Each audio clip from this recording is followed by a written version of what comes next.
Assalamualaikum warahmatullahi wabarakatuh. Selamat siang. Perkenalkan, saya Dimas Nur Cahyanto dari Program Studi Sistem Informasi kelas SI 105. Dan di sini saya akan mempresentasikan mengenai mata kuliah pengantar teknologi sistem informasi.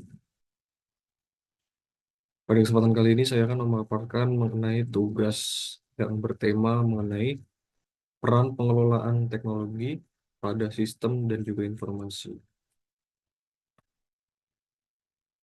Di sini saya akan mencakup beberapa materi yang telah saya ringkas sebelumnya.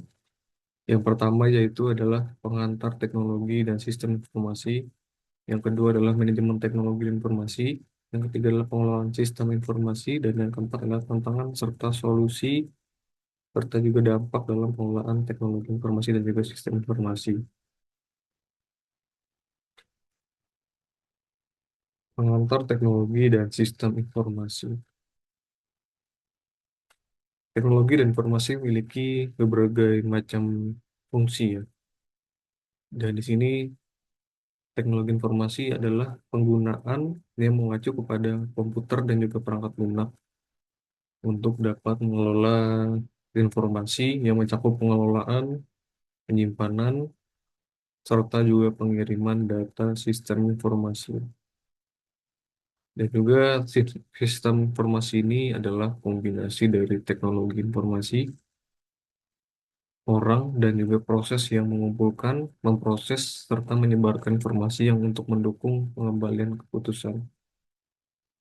Jadi, TI ini memiliki beberapa perbedaan yang terletak pada fokus teknologi informasi yang mengedepankan alat dan juga sistem. Sedangkan sistem informasi ini mencakup manusia dan proses pengelolaan informasi. Sejarah dan perkembangan. Evolusi teknologi informasi ini dimulai pada saat penemuan komputer pertama kalinya, hingga perkembangan internet dan juga teknologi cloud pada saat ini. Tren dan perkembangan terkini pada teknologi informasi juga termasuk penggunaan AI, Big Data, dan IoT yang mengubah cara organisasi dalam mengumpulkan dan menganalisis data untuk pengambilan keputusan.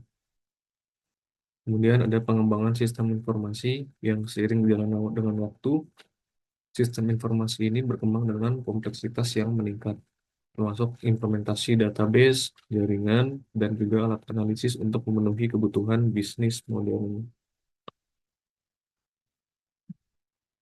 Manajemen teknologi informasi. Manajemen teknologi informasi memiliki komponen utama yaitu adalah infrastruktur TI dan juga aplikasi serta software TI. Infrastruktur TI ini mencakup semua komponen fisik dan juga virtual yang mendukung operasional teknologi informasi, seperti halnya jaringan, server, dan juga perangkat keras sebagai fondasi utama pada aplikasi dan juga layanan. Kemudian aplikasi dan software TI ini merupakan program yang digunakan untuk mendukung tugas tertentu dalam perusahaan, termasuk juga perangkat lunak berbasis bisnis, sistem manajemen basis data, dan juga alat kolaborasi. Proses manajemen.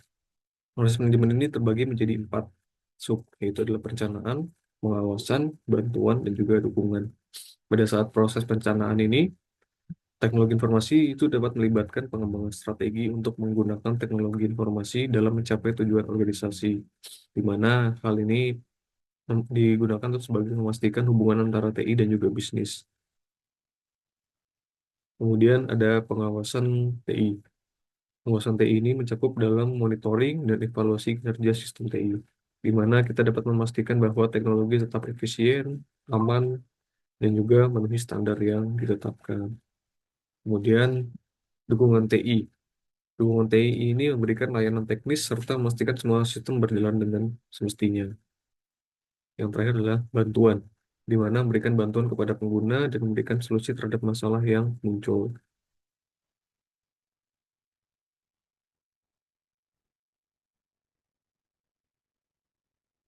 Pengelolaan sistem informasi. Di sini dibagi jadi tiga sub, yaitu adalah identifikasi kebutuhan, pengembangan proyek, dan juga penjadwalan.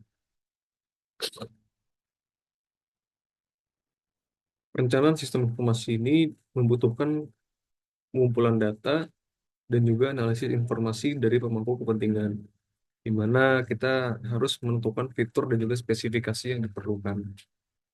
Dan juga pengembangan proyek mencakup perencanaan sumber daya, menetapkan tujuan dan juga sasaran proyek, serta menyusun tim yang akan bertanggung jawab untuk melaksanakan pengembangan sistem. Ya, jadi penjadwalan adalah proses penetapan timeline untuk setiap fase proyek, di mana kita harus memastikan setiap tugas diselesaikan tepat waktu dan mengidentifikasikan tenggat waktu kritis yang harus dipenuhi. Kemudian adalah implementasi dari sistem informasi.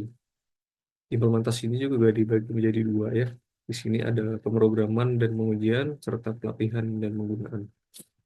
Pemrograman dan juga pengujian ini adalah melibatkan pengkodean aplikasi sesuai dengan spesifikasinya, di mana pengujian mampu memastikan sistem berjalan semestinya dan bebas dari bug. Pelatihan, di mana sesi ini meliputi pendidikan yang dirancang serta kurikulum untuk membekali pengguna dengan keterampilan dan pengetahuan untuk menggunakan data lebih efisien.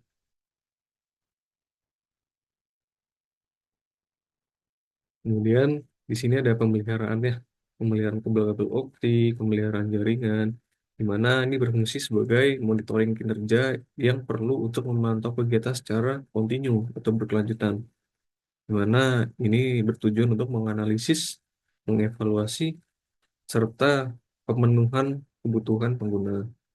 Dan juga pembaruan sistem ini berguna untuk mengembangkan dan juga penerapan modifikasi jika diperlukan untuk meningkatkan fungsionalitas keamanan dan juga kinerja sistem informasi.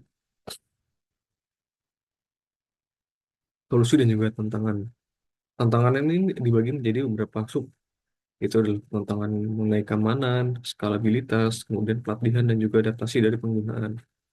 Dalam sisi keamanan, kita memiliki tantangan berupa ancaman cyber yang mampu merugikan sebuah organisasi, di mana ini terjadi seperti pencurian data, pengambil alihan pengguna, serta bahaya-bahaya lainnya yang mungkin akan terjadi apabila keamanan data atau cyber security ini tidak di-encrypt dengan baik. Kemudian, skalabilitas sistem. Ini adalah sulitnya beradaptasi dengan peningkatan kebutuhan dan volume data.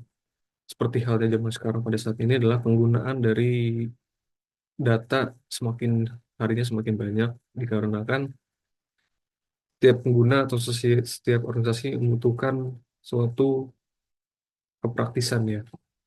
Ininya kebutuhan dan juga volume data ini menjadi semakin meningkat. Kemudian ada pelatihan dan adaptasi pengguna, di mana kita memiliki tantangan berupa kurangnya dari sebuah pelatihan dan skill dari seorang user yang apabila tidak ditangani akan menjadikan penghambatan dalam pemanfaatan sebuah teknologi. Kemudian solusi dan best practice-nya bagaimana? Pertama, kita harus mengimplementasikan protokol dari keamanan. Kita harus memiliki keamanan yang super ketat dengan membantu melindungi data dan sistem dari serangan, di mana ini bagus untuk memastikan keberlangsungan operasional dari sebuah organisasi. Kemudian penggunaan teknologi terbaru. Kita perlu untuk mengadopsi teknologi terbaru yang memungkinkan pasar untuk meningkatkan efisiensi serta fleksibilitas serta inovasi dengan memanfaatkan alat yang paling efektif di pasar. Kemudian pelatihan yang berkelanjutan. Kita perlu untuk memastikan bahwa staf-staf tetap up to date dengan pengetahuan teknologi terbaru, di mana ini penting untuk meningkatkan keterampilan dan efisiensi dalam penggunaan sistem informasi. Dampak pada bisnis apa saja? Yang pertama adalah efisiensi operasional dan juga pengambilan keputusan.